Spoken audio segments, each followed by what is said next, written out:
Hello dear students, मैं दीपक कुशवाहा अपने YouTube channel अ maths world में आप सभी का स्वागत करते हैं। बच्चों, आज हम आपके लिए समतल चैप्टर का पार्ट 4 लेकर के आए हुए हैं, जो कि आपके एग्ज़ाम के व्यू से काफ़ी इम्पोर्टेंट है। बच्चों, आज हम इस पार्ट में और भी कई सारी महत्वपूर्ण हेडिंग्स की चर्चा करेंगे, कई सारे महत्वपूर्ण बिंदुओं की चर्चा करेंगे, जिनसे हर बार परीक्षा में प्रश्न पूछे ही जाते हैं। तो ये वीडियो आपके लिए बहुत ही इम्पोर्टेंट होने वाला है, तो आप बिल्कुल ही वीडियो के लास्ट तक बने रहेंगे, वीडियो को बिना स्किप किए हुए देखेंगे।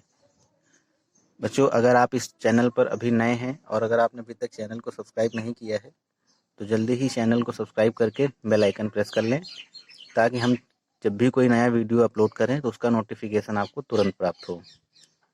बच्चों, इस चैप्टर में हमने पार्ट 3 तक के वीडियो आपको दिए हुए हैं, जिनमें हमने कई सारे महत्वपूर्ण बिंदुओं पर चर्चा की हुई है। अगर आपने उन वीडियोस को अभी तक नहीं देखा है तो उनका लिंक डिस्क्रिप्शन में है।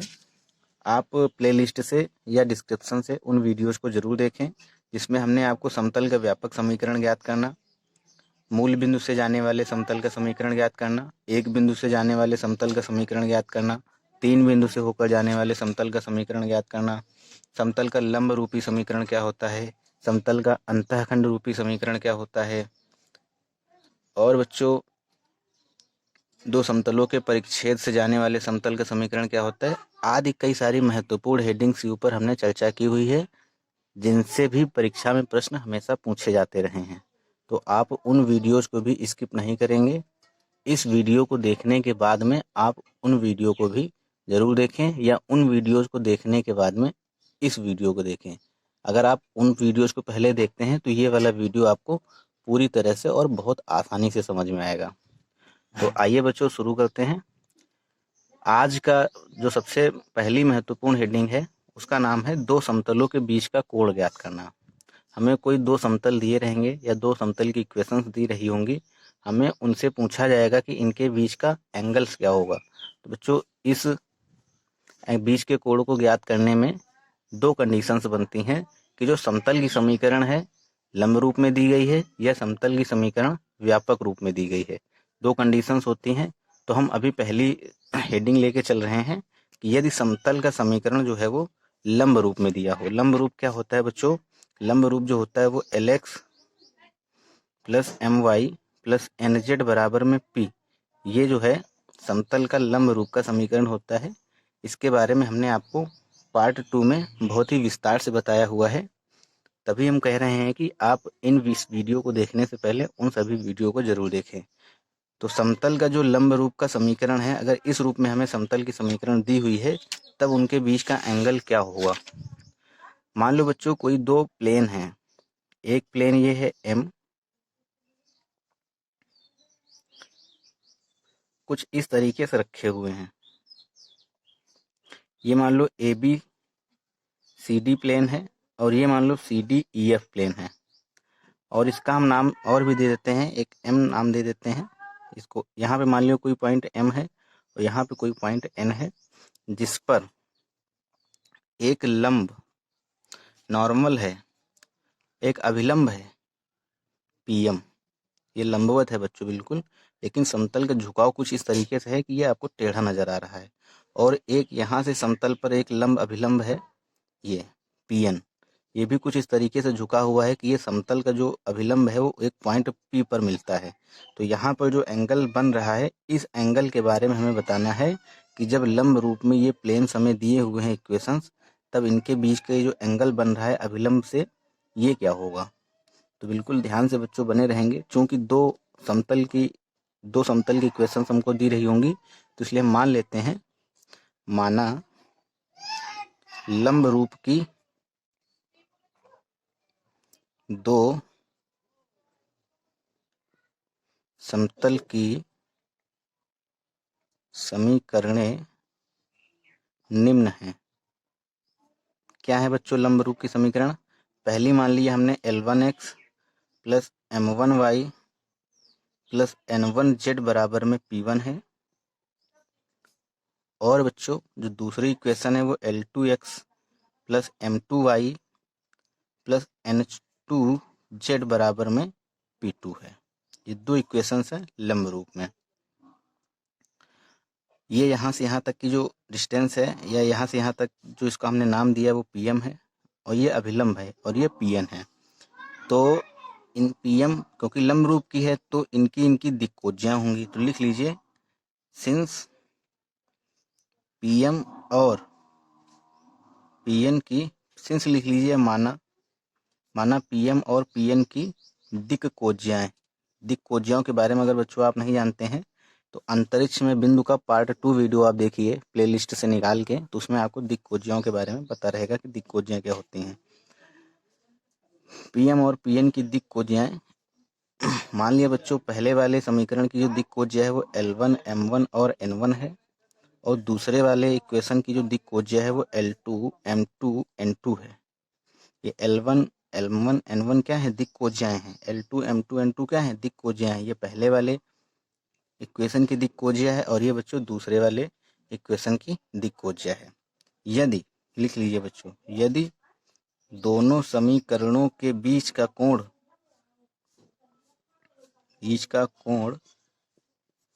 थीटा हो तो, इसमें बच्चों सिंपल सा एक फार्मूला है वो आपको याद रखना है। इस फार्मूले के बारे में हालांकि आप पहले पढ़ चुके हैं पहले वाले अंतरिक्ष में बिंदु चैप्टर में, तो वही सेम फार्मूला हमें यहाँ पर लिखना रहेगा। क्या होता है, कॉस थीटा इक्वल में जो इनकी दिक्कोज्यां होती हैं दोनों समीकरणों की, उनका x के गुणांक से मल्टीप्लाई प्लस y के गुणांक का y से मल्टीप्लाई प्लस लगा के z के गुणांक से मल्टीप्लाई कर देते हैं और आपस में सभी को जोड़ देते हैं। दोनों समीकरणें जो लिखी होंगी बच्चों, जो हमें दी हुई होंगी, उसमें x का गुणांक पहली वाली इक्वेशन से और x का गुणांक दूसरी वाली इक्वेशन का आपस में मल्टीप्लाई कराइए। इसी तरीके से y के गुणांक का आपस में मल्टीप्लाई कराइए, z के गुणांक का आपस में मल्टीप्लाई कराइए और दोनों को और आपस में तीनों को ऐड करके रख दीजिए और वो किसके बराबर होगा, कॉस थीटा के बराबर। और यहाँ से सॉल्व करके बच्चों हम किसकी वैल्यू निकाल लेंगे, कॉस थीटा की। अब यहाँ से भी दो कंडीशंस बनेंगी, जब ये जो समतल की इक्वेशंस अगर लंबवत होंगी और दूसरी कंडीशन बनेगी ये समतल की इक्वेशन समांतर होंगी।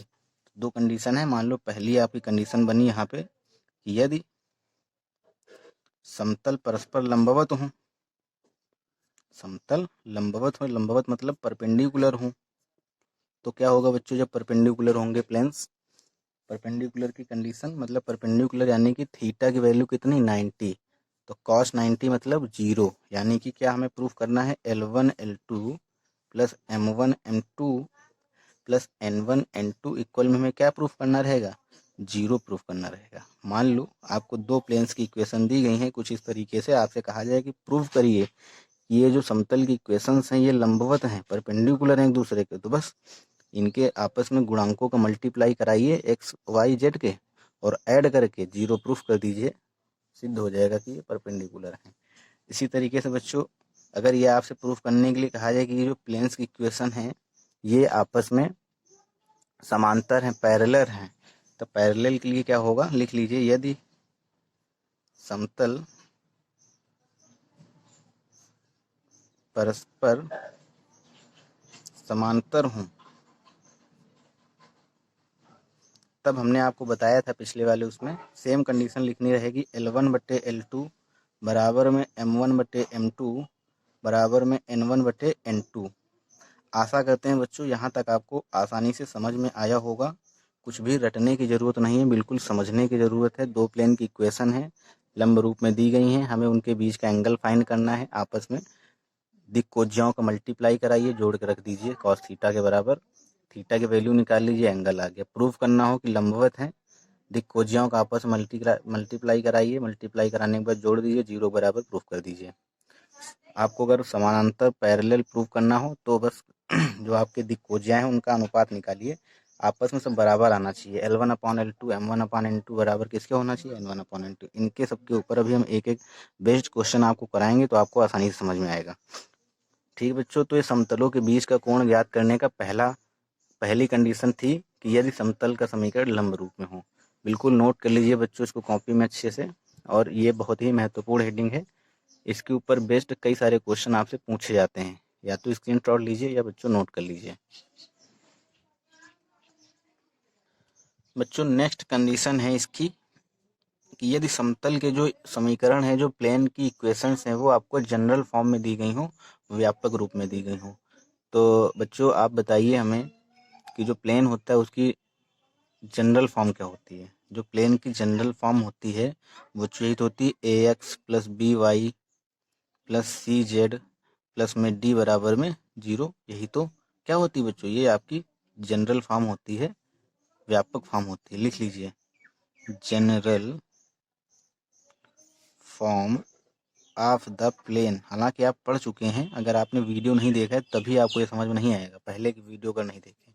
और अगर आप बिल्कुल क्रमबद्ध तरीके से हमारे साथ साथ चल रहे हैं, प्रतिदिन का प्रतिदिन के हिसाब से पढ़ रहे हैं, तो ये जो बच्चों है आपको पता होगा कि व्यापक फॉर्म क्या होती है। ठीक है, तो मान लो हमें प्लेन की इक्वेशन 2 दी है और किस रूप में दी गई है, व्यापक रूप में दी गई है। तो लिख लीजिए माना समतल की समीकरणें, समतल की व्यापक रूप में समीकरणें, व्यापक रूप में समीकरणें निम्न है। क्या हो जाएगा बच्चों, a1x प्लस में b1y प्लस में c1z, ये बच्चों यहाँ d1 नहीं d रखिए केवल, और प्लस में d बराबर में 0, d1 बराबर में 0। ये पहली इक्वेशन हो गई प्लेन की जनरल फॉर्म में। और दूसरी equation a2x plus b2y plus c2z plus में d2 बराबर में 0। यहाँ पर बच्चों ABC के बारे में हमने आपको बताया था कि ये ABC क्या होती हैं, ये आपकी दिक् अनुपात होते हैं, डीआर्स होते हैं। इसके बारे में हमने आपसे चर्चा की हुई है अंतरिक्ष में बिंदु चैप्टर पर। और हालांकि इस वाले चैप्टर में हमने पार्ट 2 में इसके बारे में, पार्ट 1 में भी डिटेल से बताया हुआ है। तो लिख लो बच्चों यहाँ पर, यदि इन समीकरणों के बीच का कोण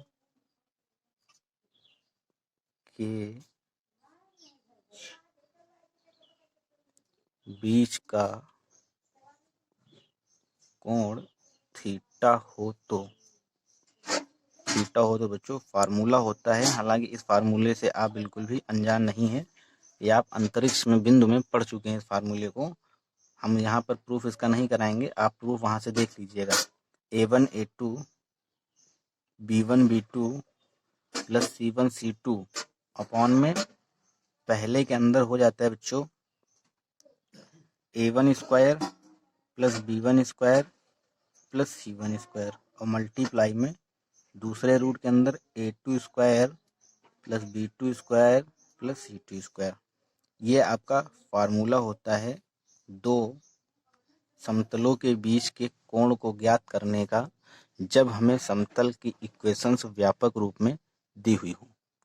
ठीक है बच्चों, यहाँ पर लिख लीजिए या समझ लीजिए, जहाँ a1 a2 a3 पहले समतल के इक्वेशन के दिक् अनुपात हैं, तथा a2 b2 और c2 दूसरे समतल के इक्वेशंस के दिक् अनुपात हैं। यहाँ पर पहले वाले समतल के दिक् अनुपात का रूट निकालेंगे आपस में, a1 square plus b1 square plus c1 square, कुछ इस तरीके से रूट निकालेंगे। और इसी तरीके से दूसरे समतल की इक्वेशन के जो दिक् अनुपात है उनका आपस में स्क्वायर करके ऐड करके रूट निकाल के रखेंगे। हालांकि इसके बारे में आपको पता होना चाहिए, हम पहले चैप्टर में आपको पढ़ा चुके हैं। बच्चों जब भी आप वीडियो देखें, कॉपी और पेन लेके साथ में बैठें, तभी आपको ये पूरी तरह से समझ में आएगा और दिमाग में सारे कॉन्सेप्ट आपके क्लियर हो जाएंगे। ठीक है, बिल्कुल साथ में बने रहिए और वीडियो देखते हुए ही सब तैयार कर लीजिए। बाद में आपको कुछ भी पढ़ने रटने की ज़रूरत नहीं, बस आधा घंटा आप हमें प्रतिदिन के हिसाब से दीजिए, मैथ आपकी बिल्कुल एग्ज़ाम तक आते आते बिल्कुल अच्छी हो जाएगी। हम बिल्कुल बेसिक से लेके चलते हैं कि एक कमज़ोर स्टूडेंट भी आसानी से सारे चीज़ों को अच्छे से समझ सके। तो बच्चों अगर वीडियो पसंद आ रहा है तो तुरंत लाइक करें और अपना प्यारा सा एक कमेंट जो है ज़रूर वीडियो के लास्ट में दिया करें। और अगर आपको कोई भी समस्या होती है तो आप बिल्कुल कमेंट में बेझिझक कह सकते हैं कि सर इस तरीके से नहीं, इस तरीके से होता है, या इस तरीके से बताना चाहिए, या ये है वो, मतलब अपने सुझाव आप बिल्कुल दीजिए। आपके सुझाव सादर आमंत्रित हैं। खैर, तो बच्चों ये फार्मूला हो गया कोण निकालने का। अब इसमें भी दो कंडीशंस होती हैं कि ये जो समतल की इक्वेशंस हैं अगर ये परपेंडिकुलर हों, दूसरी कंडीशन ये होती है कि अगर ये पैरेलल हों। तो परपेंडिकुलर और पैरेलल के लिए क्या क्या होता है, लिख लीजिए केस 1। यदि समतल परस्पर लंबवत हों, यदि बच्चों परस्पर लंबवत होंगे तो कॉस थीटा बराबर क्या होगा, कॉस 90। कॉस 90 मतलब 0 0 यहाँ पे पुट करेंगे तो ये डिपार्टमेंट उधर जाएगा, मल्टीप्लाई हो जाएगा 0 से तो 0 हो जाएगा। तो क्या निकल के आएगा, परपेंडिकुलर में A1 A2 प्लस में B1 B2 प्लस में C1 C2 बराबर में कितना बच्चों, 0। और इसी तरीके से केस 2 क्या बनेगा, यदि समतल परस्पर समांतर यानी कि पैरेलल हों, तब बच्चों क्या होता है, बस कुछ नहीं, पुराने वाला वही A1/A2 दिक अनुपात ले लेते हैं इसमें। A1/A2 बराबर में B1/B2 बराबर में C1/C2। इनके जो दिक अनुपात है उनका अनुपात जो हो वो आपस में बराबर आना चाहिए। तो आशा करते हैं बच्चों यहाँ तक आपको कोई भी असुविधा नहीं होगी, सारा कुछ समझ में आया होगा। दो ही कंडीशंस होती हैं, जब व्यापक रूप में समीकरणें दी हुई हों और या तो लंब रूप में दी गई हों और उनके बीच का हमें एंगल पूछा जाए। कुछ इस तरीके से फार्मूलाज होते हैं ये, इन फार्मूलों में रख के आप वैल्यू को फाइंड कर सकते हैं। नोट कर लीजिए बच्चों, वीडियो को रोक के देखा करिए। आधे घंटे का जो वीडियो है इसको आप आराम से 1 घंटे तक पढ़िए, कॉपी में नोट करते हुए चलिए। बच्चों आप एक बात समझ लीजिए, हम आपको एक बात बता दें कि वो जो पहले वाला फार्मूला निकल के आया था कि समतल के जब समीकरण हमें लंब रूप में दिए हों तो निकल के आया है cos थीटा बराबर L1 L2 plus M1 M2 plus N1 N2।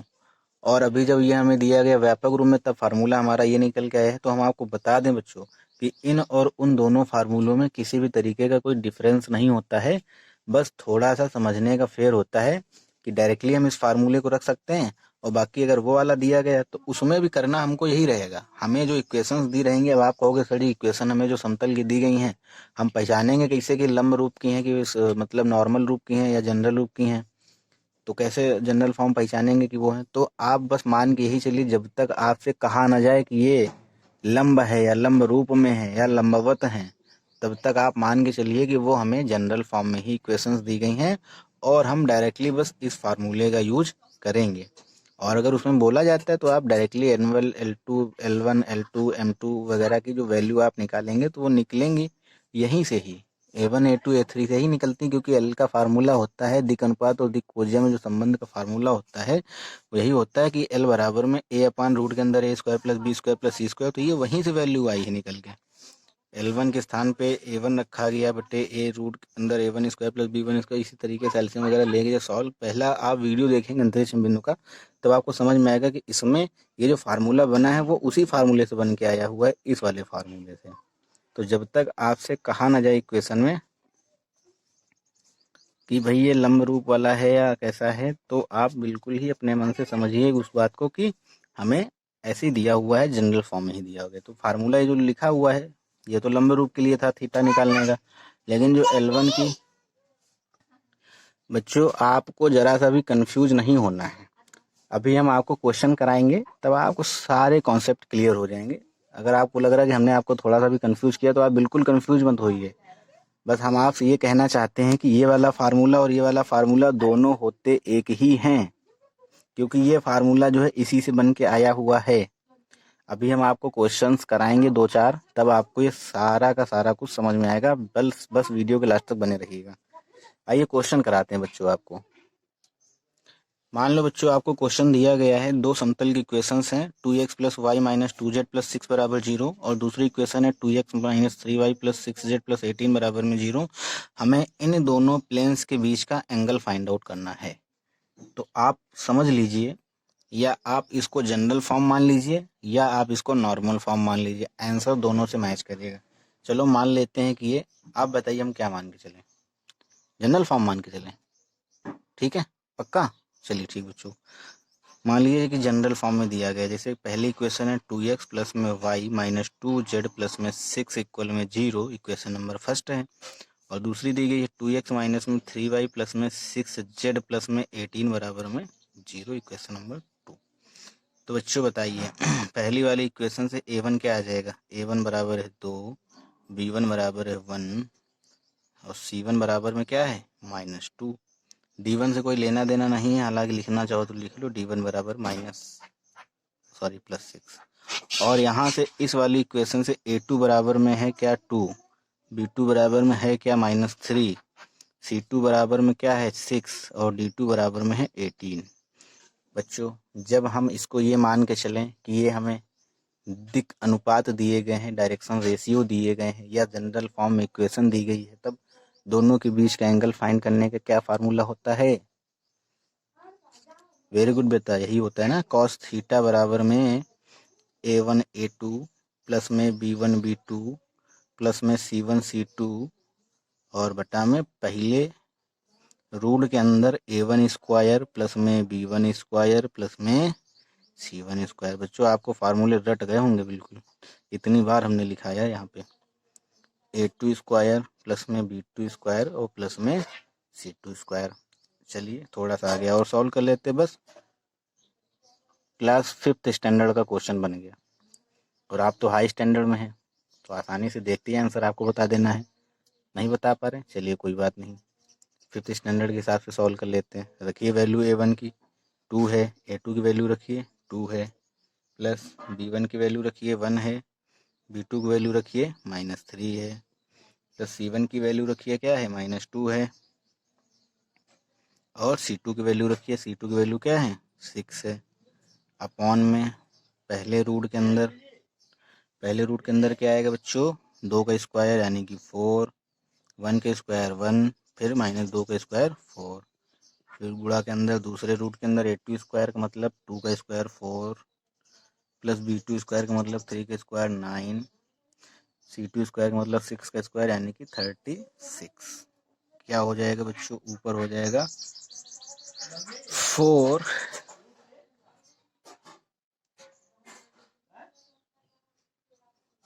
-3 और माइनस का 12, 4 -3 -12 अपॉन में ये हो जाएगा 3 और ये हो जाएगा 49 यानी कि 7। तो बच्चों क्या हो जाएगा ये 1 माइनस का 11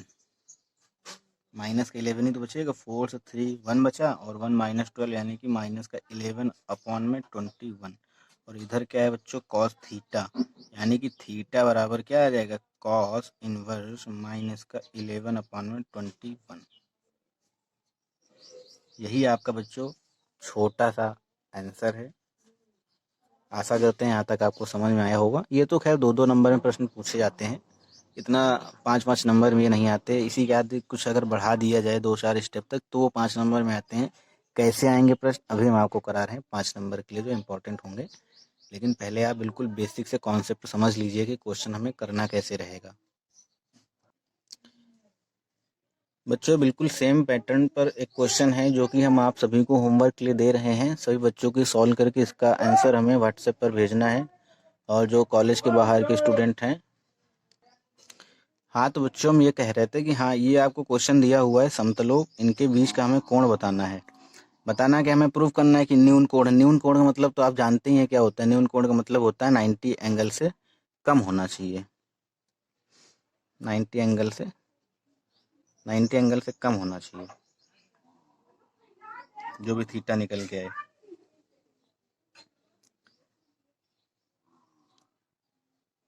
ठीक है बच्चों, तो ये क्वेश्चन आपको घर से सॉल्व करना है, स्वयं से करना है। अभी हम आपको 2-4 क्वेश्चन और दे रहे हैं जो कि आपको स्वयं से करने रहेंगे और उन क्वेश्चनों को आपको सॉल्व करके तुरंत हमें व्हाट्सएप पे भेजेंगे। और जो बच्चे कॉलेज के बाहर के हैं और वीडियो देख रहे हैं और वो भी अगर भेजना चाहें तो वो बच्चे मेल ID DKGURU212@gmail इस पर आप सभी लोग आंसर हमें सेंड करेंगे। फिर हम एक बच्चों प्रतियोगिता रखेंगे, उसके बारे में हम आपको बाद में बताएंगे कैसे क्या हमें करना है। ठीक है बच्चों, तो आइए हम 1-2 क्वेश्चन और आपको होमवर्क के लिए देते हैं।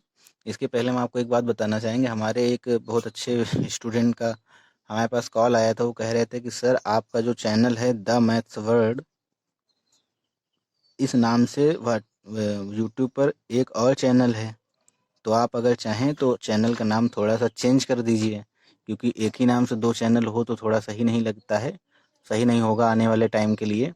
तो सर आप चाहो तो अपने चैनल का नाम चेंज कर दो थोड़ा सा। तो हमने बच्चे से सजेशन लिया कि भाई बेटा आप बताइए कि हम क्या नाम रख लें। तो बच्चे ने कहा कि सर जो द मैथ्स वर्ल्ड है उसको आप कर लीजिए अ मैथ्स वर्ल्ड। तो बच्चों हमने अपने चैनल का जो नाम है वो चेंज कर लिया है। और अब आप कोई भी पॉलीटेक्निक का वीडियो देखना चाहते हैं, मतलब अपने क्लास का, तो बस आप लिखिए पॉलीटेक्निक मैथ और बगल में लिख लीजिए दीपक कुशवाहा या दीपक सर। तो हमारे वीडियो की प्लेलिस्ट आपको मिल जाएगी यूट्यूब पर।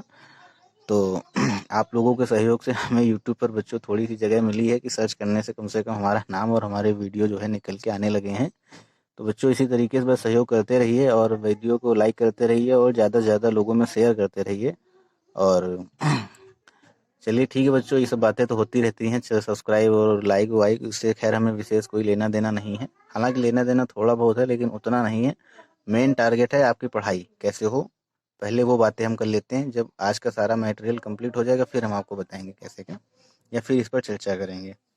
तो आइए बच्चों, एक दो महत्वपूर्ण प्रश्न हम आपको और देते हैं जो कि आपको करने रहेंगे। नेक्स्ट क्वेश्चन बच्चों दे रहे हैं आपको। क्वेश्चन है कि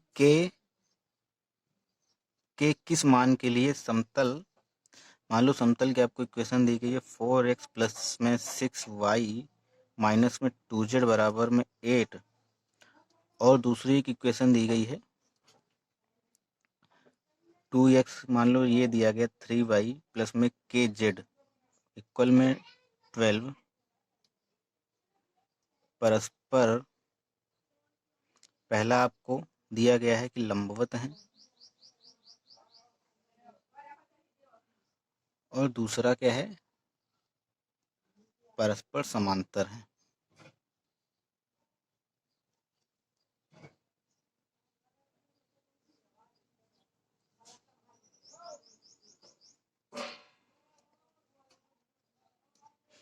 बच्चों ये क्वेश्चन है, आपको होमवर्क लिए है, घर से करना है।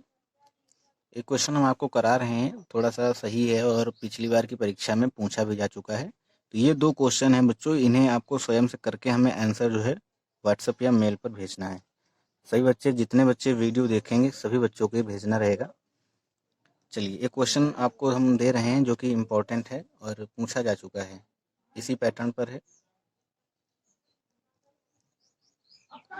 तो देखते हैं बच्चों, बहुत ही महत्वपूर्ण प्रश्न है। अब आप यहाँ पे लिखिए, मतलब देखिए, कह रहे हैं कि समतल का जो समीकरण है हमें ऐसे समतल का समीकरण बताना है जो बिंदु इससे होकर जाता है। मतलब सबसे पहला काम क्या है कि एक बिंदु से होकर जाने वाले समतल के समीकरण की इक्वेशन नोट कीजिए।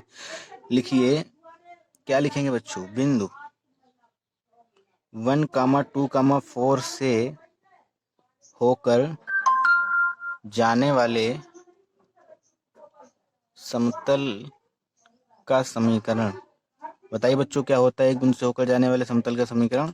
ये होता है A X minus X one, formula पहले लिखे थे ताकि जो बच्चे नए हैं, जो पहले वाले वीडियो नहीं देखे, उनको भी समझ में आ जाए। B Y minus Y one plus C Z minus Z one बराबर में 0। ये बच्चों एक बिंदु से होकर के जाने वाले समतल के समीकरण का फार्मूला होता है। तो बच्चों यहाँ पे हमें x1 y1 z1 की वैल्यूज जो हैं वो दी गई हैं। तो क्या हो जाएगा, यहाँ पे a x माइनस x1 के प्लेस पे 1 रखेंगे, plus b y1 y minus y1 के प्लेस पे 2 रखेंगे, plus c z minus z1 के प्लेस पे क्या रखेंगे 4, और इक्वल में 0। ये क्वेश्चन नंबर फर्स्ट है। अब कह रहे हैं कि जो बिंदु से होकर के जाता है, मतलब उस समतल का समीकरण ज्ञात कीजिए। हमने ज्ञात कर लिया जो एक बिंदु से होकर के जाता है, और ये जो बच्चों समतल का समीकरण है ये इन दोनों समतलों पर लंबवत है। फिर से समझिए, जो हमने एक बिंदु से होकर के जाने वाले समतल का समीकरण ज्ञात किया है, निकाला है, वो पहले समतल और दूसरे समतल पर क्या है, लंबवत है। फिर से देखो क्वेश्चन की लैंग्वेज पढ़िए, कह रहे हैं कि उस समतल का समीकरण ज्ञात कीजिए जो बिंदु 1, 2, 4 से होकर के जाता है। तो हमने उस समतल का समीकरण ज्ञात कर लिया जो 1, 2, 4 से होकर के जाता है, तथा समतलों ये वाला और ये वाला पर लंबवत है। कौन लंबवत है, ये वाला समीकरण लंबवत है। ठीक है बच्चों, तो इसको समीकरण नंबर 1 मान लिए हैं और इसके आगे भी इसको थोड़ा सा सॉल्व कर लेते हैं। क्या हो जाएगा ये ax माइनस का a प्लस by माइनस का 2b प्लस cz माइनस का 4c बराबर में 0। तो बच्चों ax by प्लस cz वाले पद एक पास रख लेते हैं प्लस cz, और यहाँ पे माइनस को कॉमन ले लेते हैं या ले लीजिए, तो यहाँ हो जाएगा प्लस का a प्लस का 2b प्लस का 4c और बराबर में 0। ठीक है बच्चों, एक ये इक्वेशन हमारी बन गई है। ये जो समतल की इक्वेशन बन के आई है, ये समतल की इक्वेशन इस पर और इस पर लंबवत है। किस पर इस पर और इस पर लंबवत है ये वाली इक्वेशन। तो ये वाली इक्वेशन को एक बार लेके चलेंगे, फिर एक बार ये वाली इक्वेशन को लेके चलेंगे, और दो समतलों के लंबवत होने वाला जो हमने आपको शर्त बताई हुई है, कंडीशन बताई हुई है, उसमें अप्लाई करेंगे। फिर वहां से हम A1 ABC के मान निकालेंगे और यहाँ पे पुट करेंगे। हालांकि अभी आप समझ नहीं पा रहे दूरदृष्टि कि हमें आगे करना क्या है, तो एक दो स्टेप हम और आगे चलते हैं, तब आपको समझ में आएगा कि हमें करना क्या है। तो बच्चों इसकी हम कंपेरिजन करे ले रहे हैं किससे, a1x plus b1y plus c1z plus d1 से इसकी कंपेरिजन करे ले रहे हैं। तो यहाँ से a1 बराबर क्या मिल जाएगा हमें, a1 मिलेगा a और b1 मिलेगा b और c1 मिलेगा c। हमें d से कोई लेना देना है नहीं, छोड़ देते हैं। अब हमें कह रहे हैं कि जो ये वाली समतल है, इस पर ये वाली समतल की इक्वेशन लंबवत है। तो जो दी हुई समतल की इक्वेशन है, यहाँ पे लिखिए, दिया हुआ समतल क्या है, दिया हुआ समतल है 3x plus 2y plus 6z minus का 18 बराबर में 0। तो इसकी कंपेरिजन किससे करेंगे, a2x plus b2y plus c2z plus d2 बराबर में 0। तो यहाँ से बच्चों a2 की वैल्यू क्या आएगी, a2 की वैल्यू आएगी 3, b2 की वैल्यू क्या आएगी 2, c2 की वैल्यू 6। अब c2 की वैल्यू 6। तो बच्चों अब आप बताइए कि जो कंडीशन होती है लंब होने की क्या होती है, जो दो समीकरणें हैं वो परस्पर लंबवत होंगी कब, जब लंबवत होंगी कब, लंबवत होंगी कब, जब a1 a2 plus b1 b2 और प्लस c1 c2 बराबर में कितना होना चाहिए, 0 के होना चाहिए। यही तो होता है। तो a1 के प्लेस पे a है, a2 के प्लेस पे 3 है, b1 के प्लेस पे b है, b2 के प्लेस पे 2 है, c1 के प्लेस पे c है, c2 के प्लेस पे 6 है, इक्वल में 0। क्या आ जाएगा यहाँ से बच्चों, देखिए 3a plus 2b plus 6c बराबर में 0। ये क्वेश्चन नंबर सेकेंड आ गई हमारी। आशा करते हैं बच्चों यहाँ तक आपको पल्ले पड़ा होगा, समझ में आया होगा। देखिए अब इसी तरीके से ये वाली जो पॉइंट्स निकल के आए हैं a1 b1 c1 वाले, अब इस वाली इक्वेशंस को यहाँ पे हम लिखेंगे। दिया हुआ जो दूसरा दिया हुआ पहला दिया हुआ फर्स्ट समतल जो है ये है। अब दिया हुआ दूसरा समतल उसको यहाँ रखेंगे, फिर उसकी हम a2x plus b2y plus c2z plus d2 से तुलना करेंगे। वहाँ से a2 का मान आएगा 2, b2 का मान आएगा -3, c2 का मान आएगा 4। और वो दोनों ये वाला और ये वाला जो प्लेन है ये परस्पर लंबवत होंगे। तो एक ABC के फॉर्म में एक और इक्वेशन बनेगी, उसको हम मानेंगे थर्ड इक्वेशन।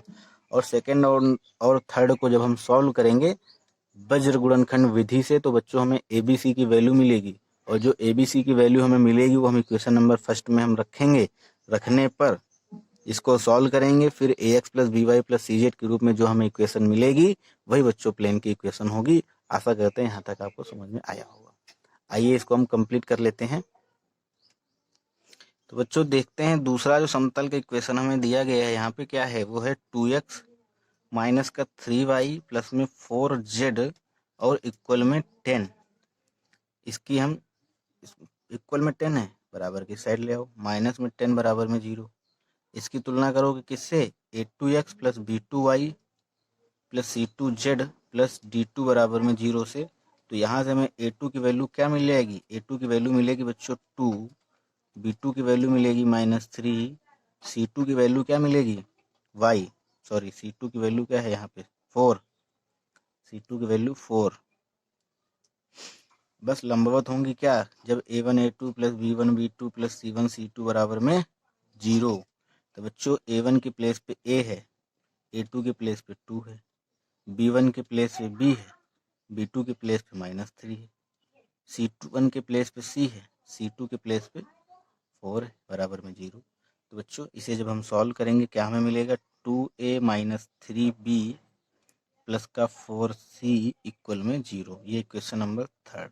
बच्चों ये इक्वेशन जो यहाँ पे लिखी हुई है थोड़ा सा धुंधला धुंधला टाइप का जो आपको दिख रहा है, यहाँ पे धुंधली टाइप की इक्वेशन दिख रही है, ये इक्वेशन नंबर 2 है। अब हमें 2 और 3 को सॉल्व करके A, B, C के मान निकालने हैं। यहाँ तक बच्चों नोट कीजिए, फिर हम पूरा ये रफ करने जा रहे हैं। यहाँ पे लिखिए बच्चों, समीकरण 2 और 3 को कौन से मेथड से सॉल्व करेंगे, वज्र गुणनखंड विधि से। वज्र गुणनखंड विधि के ऊपर आधारित हमने एक प्रश्न आपको पार्ट 1 या 2 में कराया हुआ था। अगर आपने वो वीडियो नहीं देखा है तो प्लेलिस्ट से उसको भी जरूर देखें।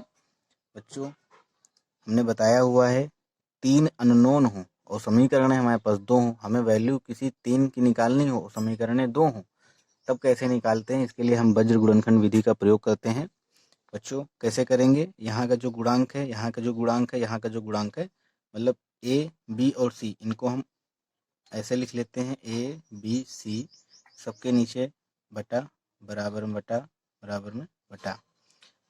A का गुणांक छोड़ देते हैं, जो बचता है B और C दोनों बचे, तो इधर B के गुणांक का C के गुणांक से मल्टीप्लाई माइनस इधर C के गुणांक का B के गुणांक से मल्टीप्लाई। तो बच्चों यहाँ पे B के गुणांक का C के गुणांक में देखो, जो यहाँ लिखते हैं उसके नीचे का कोफिशिएंट छोड़ देते हैं, उसको बंद कर लेते हैं, फिर आगे बढ़ते हुए क्रॉस मल्टीप्लिकेशन करते चले हो जाते हैं। तो 4 का 2 में मल्टीप्लाई क्या हो जाएगा 8, और माइनस लगा के इसका इधर C का B से, तो माइनस माइनस हो जाएगा प्लस और 18 हो जाएगा। इसी तरीके से बच्चों अब B के नीचे लिखना है, तो B का डिपार्टमेंट छुपा लेंगे, आगे 4 का 3 में मल्टीप्लाई कराएंगे, तो इधर C के गुणांक का A के गुणांक के साथ मल्टीप्लाई तो 12 हो जाएगा, माइनस का फिर इसका इसके साथ मल्टीप्लाई C के गुणांक का A के गुणांक के साथ, तो माइनस का 12। अब C के बाद में C छुपा लिए, जो बचा उसका आपस मल्टीप्लाई, तो -3 का 3 में करेंगे तो माइनस का 9 हो जाएगा और माइनस का 4 हो जाएगा, B का जब A के गुणांक से करेंगे। बच्चों वीडियो थोड़ा बड़ा हो रहा है इसलिए हम थोड़ा शॉर्टकट लेंगे, और इसको हमने मान लिया कि जो है K के बराबर है। तो बच्चों यहाँ से A अपॉन क्या आ जाएगा 26 आ जाएगा, B अपॉन में क्या आ जाएगा 0 आ जाएगा, C अपॉन में क्या आ जाएगा माइनस का 13 इक्वल टू K। यहाँ से A के बार K के बराबर सारी वैल्यू हम कर देते हैं, तो बच्चों A की वैल्यू क्या आएगी 26K, B की वैल्यू क्या आएगी 0, C की वैल्यू आएगी माइनस का 13K। ये लिख लीजिए, हमने माना है K। ठीक है, अब ये जो वैल्यू आई है ABC की, इनको हम कहाँ रखेंगे, पुट इन 1 में जब हम पुट करेंगे तो बच्चों क्या आएगा, A के प्लेस पे 26K हो जाएगा, x माइनस 1 प्लस B के प्लेस पे 0 हो जाएगा, तो पूरा डिपार्टमेंट 0, प्लस C रखेंगे तो माइनस का 13K, और Z माइनस 4 बराबर में 0। बच्चों बस इसी को सॉल्व करना है, K सभी में कॉमन मिल रहा है, कॉमन लेके उधर भेज देंगे तो 0 हो जाएगा। इसको थोड़ा सही से लिख लो, नहीं तो जल्दी के चक्कर में सब गलत कर लोगे। तो ये हो जाएगा माइनस का 13K और Z माइनस का 4 बराबर में 0। बस इसी को हमें थोड़ा सा मल्टीप्लाई करके लिखना है, 26K का K कॉमन उधर भेज दो 0, तो क्या मिलेगा हमें यहाँ पर, ये मिलेगा बच्चों 26x माइनस का 26 माइनस का 13 Z और माइनस माइनस प्लस 52 बराबर में 0। तो बच्चों यहाँ से क्या हमें मिलेगा, ये 52 और ये 26 हो जाएगा, प्लस को 26 यहाँ हो जाएगा 26x माइनस का 13Z और प्लस का 26 बराबर में 0। इसको थोड़ा सा और 26 जब हम कॉमन लेंगे तो हमें क्या मिलेगा, इसके आगे बच्चों यहाँ लिखे दे रहे हैं हम, तो 26 कॉमन लेंगे तो बचेगा 13 कॉमन मिल रहा है, तो यहाँ बचेगा 2x माइनस का Z और प्लस का 2 बराबर में 0। यही बच्चों हमारे प्लेन की इक्वेशन है जो कि हमें लानी थी। आशा करते हैं सभी बच्चों को समझ में आया होगा। नोट कर लीजिए, स्क्रीनशॉट ले लीजिए, मन लगा के पढ़ाई करते रहिए बच्चों। परीक्षा का समय बिल्कुल ही नज़दीक आ चुका है। अब हम लास्ट वीडियो लेकर के आएंगे पार्ट 5 आपके लिए, उसमें बहुत सारे महत्वपूर्ण प्रश्न कराएंगे और एक दो जो हेडिंग छूट गई उनको भी हम कंप्लीट कराएंगे। आपने इतनी देर तक वीडियो देखा बच्चों, इसके लिए आपको बहुत बहुत धन्यवाद।